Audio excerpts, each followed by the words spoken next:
Alright guys, today I'm going to be talking about the Star Wars Battlefront 2 beta. So this recently came out for download, and the full game will be coming out in about a month from now, but for now we can play the beta. It'll be closing in about 2 days from now, but while it lasts, it was a lot of fun. So right now I just want to talk about things that I saw in the beta that really scare me for the full game. Now before I start, disclaimer, I really love this game. I'm not trying to attack it. I just am really scared that DICE will do things that I don't like in the game, and it'll make a not fun game. I actually really love the gameplay, and I was very impressed with the maps. There's a lot of detail on them, and they seem very well put together. The gameplay flows really well, and it didn't seem too boring or too just quick, like a lot of Call of Duty games kind of do that. The game was actually quite beautiful too. They added a lot of graphics and scenery that I really loved. It really made it pleasant to go through these maps and look at them. Not from a gameplay standpoint even, but just to look at these maps is really cool. So the first thing I'm going to talk about, I can't lie, it actually makes me quite angry. I was pretty angry when I first discovered it. I didn't know until I actually got into the beta. So, they introduced a new system of loot crates, and what that does is, instead of getting rewards after a match, or points to buy items that you want, instead you get points to buy these crates. So, once you buy a crate, it gives you 3 random items, at least in the beta, and you have chance of getting any object in the game, be it a boost or a customization option, and you can get anything. So, my problem with this is that, first of all, it opens up to microtransactions, which I'll talk about later. But, also, what it does is it takes away from the progression of the game. People want to rank up normally because they can get better gear or better customization options. It keeps people playing the game. It keeps them motivated, and it makes them want to almost compete against themselves, try to rank up. What's good about this is that it keeps the game alive. People want to play longer, which means the community will stay larger. And that generally means fuller servers and a better community. Now, microtransactions. See, the loot crate system opens up to microtransactions. You can pay real money to open up crates that will make you better at the game, which I have a problem with because people pay so that they can have a better experience on the game than you. Which, I mean, let's face it, most of the people buying those kind of stuff in excess, most people might buy 1, maybe 2, but the people buying a lot of them are mostly like 10-year-olds, and they're using their parents' money, and their parents don't actually know what they're buying. But it still has a problem for me where you can get boosts that make you 20% stronger for real money. It takes skill competition out of the game, and it's really just not fair for people who don't want to waste money on a video game. Alright, I'm going to get out this topic before I bore you guys, because honestly I could talk about it for way too long. I'm going to go on to the second issue I had with the beta, and this one's not so much as a straight out bad thing. Like, I think the loot crates are a bad thing, but this one could be a bad thing.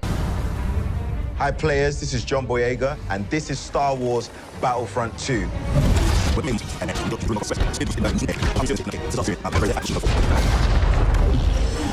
Star Wars Battlefront 2 has nearly triple the number of locations, heroes, and vehicles as its predecessor. Yes, I'm here with John Boyega, in the spirit of course. I'm not actually with him. I'm not that big of a channel. But I'm here with him to talk about the second thing I'm worried about in this new game, which is lack of content. So, in this new game, they claim there's 18 locations, compared to the 4 locations in the Battlefront game. See, the thing is they're not counting the DLC locations in the old Battlefront game, otherwise it would be far more than 4 locations. 4 locations was just the base game. Also, 18 locations is less than it sounds. 18 maps in total, you get bored on very quickly. Most games have far more than that. Also, another thing about the locations is that there's different sizes of maps. When you talk about the Theed Palace in Naboo, which is one of the beta maps, It's a very large map. If we had 18 of those, it would actually be a pretty fun game. I wouldn't be worried about lack of content. But there was the other map, which is Takadana, which is the smaller one. You can play that on the strike game mode. And it was quite a small map. I mean, it's bigger than most other video games, but it was still a fairly small map. And if we get 18 maps that are that sized, we're going to be having problems. People are going to get bored of the game very quickly, and that means more players are going to be leaving, on top of the loot crate problem. The other lack of content problem I want to talk about is vehicles. So they say there's about 40 vehicles in this game, and that sounds actually really good, until you think about reskins. See, what a lot of games will do is they'll have multiple vehicles that are pretty much the same. So you can have two different vehicles that are on two different teams. So like if the Empire has a vehicle and then the First Order uses it, so like the TIE Fighter, and they reskin it and maybe change the weapon power a bit different, and they call it a brand new vehicle. But in reality, they're not actually new vehicles, they're just reskinned.